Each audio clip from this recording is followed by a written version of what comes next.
bem-vindo ao canal Toneto Responde Direito. Inscreva-se, dá um like e ative o sininho para receber os novos vídeos. Eu sou o Dr. Paulo Toneto e estou aqui para esclarecer dúvidas sobre os seus direitos.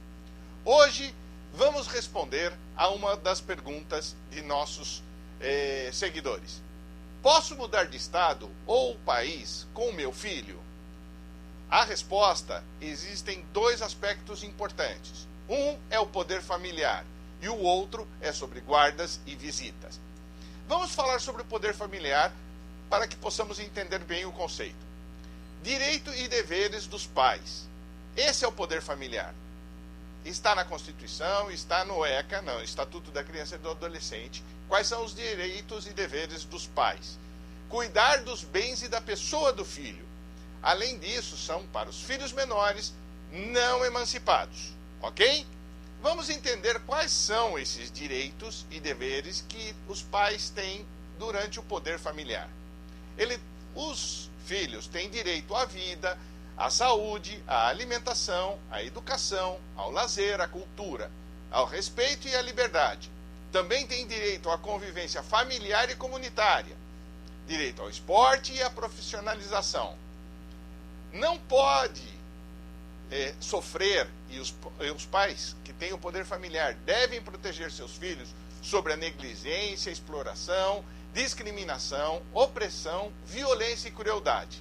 Existe a possibilidade da extensão do poder familiar. Quer dizer, o pai pode perder o poder familiar de três formas: através da extinção, através da suspensão ou através da perda.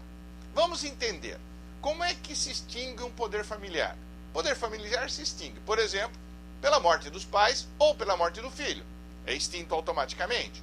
Pela emancipação, que só pode ser dada a menores de 18 anos e maiores de 16 anos. A própria maioridade, quando completa 18 anos, desaparece o poder familiar. E vamos discutir isso com mais detalhe quando formos falar de pensão alimentícia em um vídeo futuro. Outro ponto que faz a perda do poder familiar é a adoção, que por um terceiro, quando um terceiro adota uma criança, automaticamente os pais biológicos têm a perda do poder familiar. E por último, por uma decisão judicial. Quer dizer, dentro de um processo, um juiz pode decidir pela perda da decisão judicial, que é o que vamos discutir logo em seguida. Suspensão do poder familiar. Quando que pode haver a suspensão do poder familiar? Quando há um abuso de autoridade do pai. Se é um abuso de autoridade ou o poder familiar, a pessoa com poder familiar, pai ou mãe, estiver arruinando os bens dos filhos. Por exemplo, o pai faleceu e deixou uma herança para o filho, que é menor de idade. Quem é o guardião? Quem é a pessoa que tem o poder familiar? A mãe. A mãe não pode dilapidar os bens do filho, porque é dele. O juiz pode determinar a perda do poder familiar. Na lei, no Código Civil, existe mais uma cláusula, que é a suspensão se o pai ou a mãe for condenado a uma sentença de mais de 2 anos. Isso ainda está no Código Civil, mas houve uma decisão, uma mudança na lei do Estatuto da Criança e do Adolescente, em abril de 2014, que anula essa suspensão do poder familiar. Obviamente, o pai preso pode receber a visita do filho. Então, não há uma perda do poder familiar, uma suspensão do poder familiar. É um ponto discutível ainda na lei. Ok? E, por último, a perda mesmo, através do judiciário. Por exemplo, por castigar imoderadamente um filho. Se espancou, bateu e o Conselho Tutelar descobre, pode haver a perda do poder familiar. Deixar o filho em abandono. Trancar o filho dentro de casa enquanto sai para trabalhar o dia inteiro e deixa o filho menor de idade trancado. Isso pode levar à perda do poder familiar. Outra coisa, atos contrários à moral e os bons costumes. Se você tiver atitudes contrárias à moral e os bons costumes contra seu filho, você pode perder o poder familiar.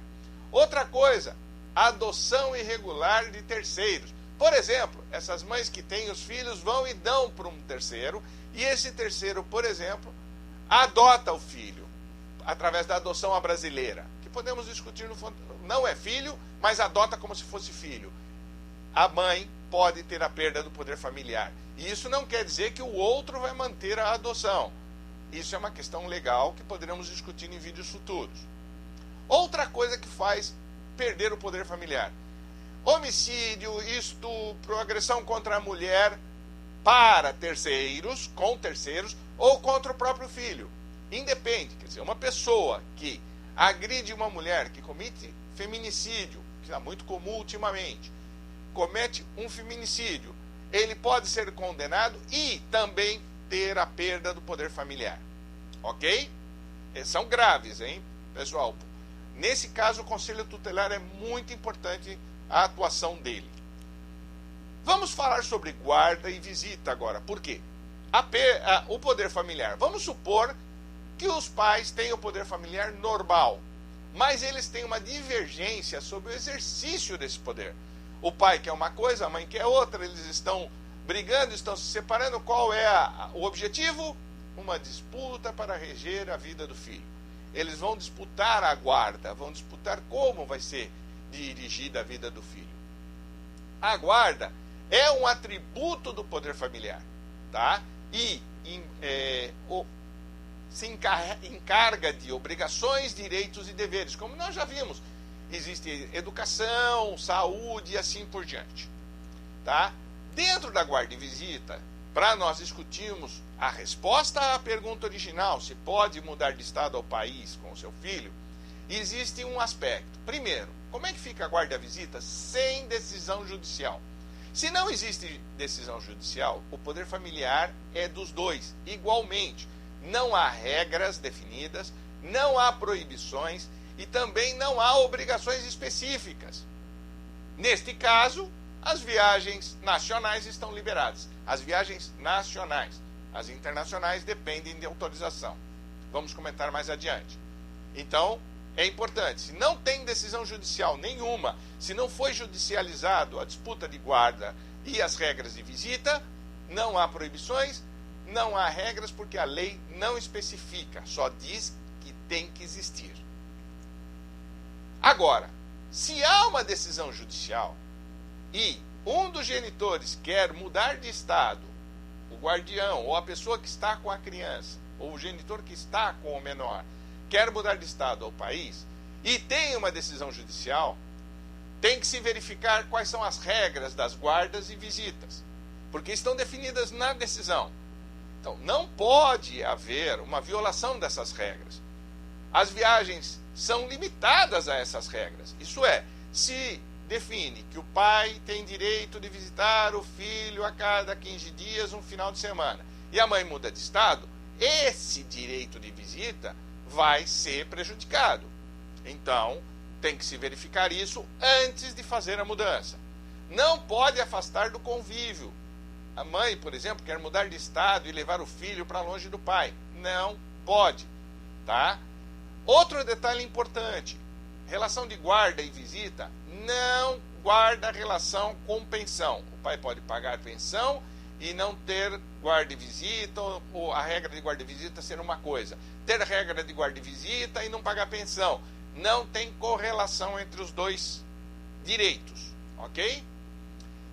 Dentro das guardas existem dois tipos básicos de guarda. A guarda unilateral. O que é a guarda unilateral? É aquela que é exclusiva de um dos genitores, certo?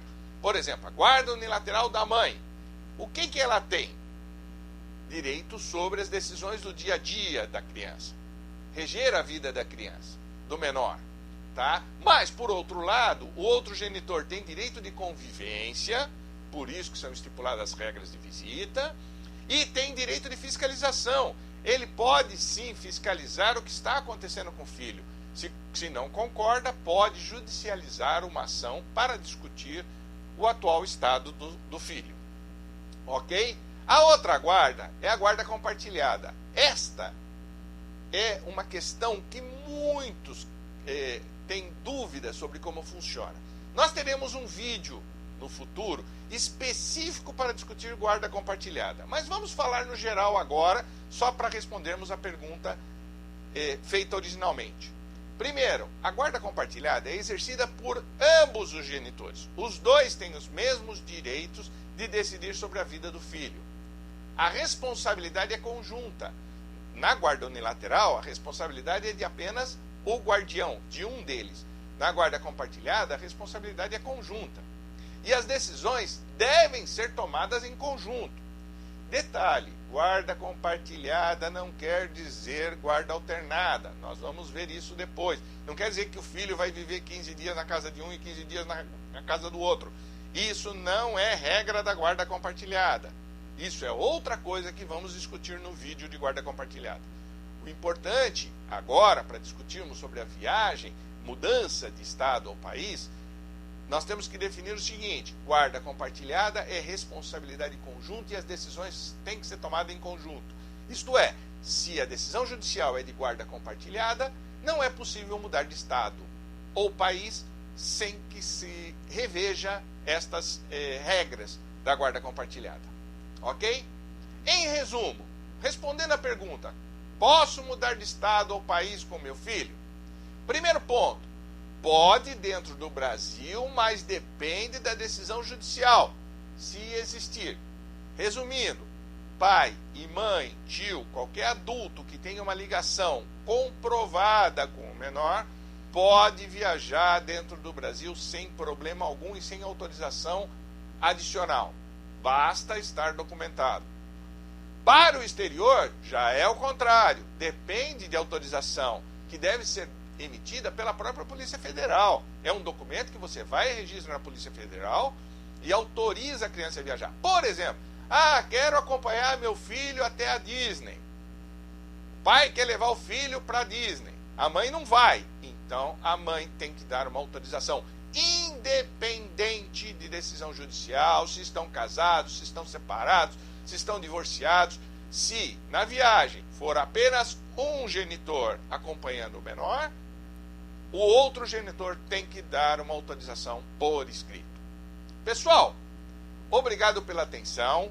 Não esqueçam de dar um like e ativar o sininho no canal Toneto Responde Direito para receber os novos vídeos. Até lá, pessoal!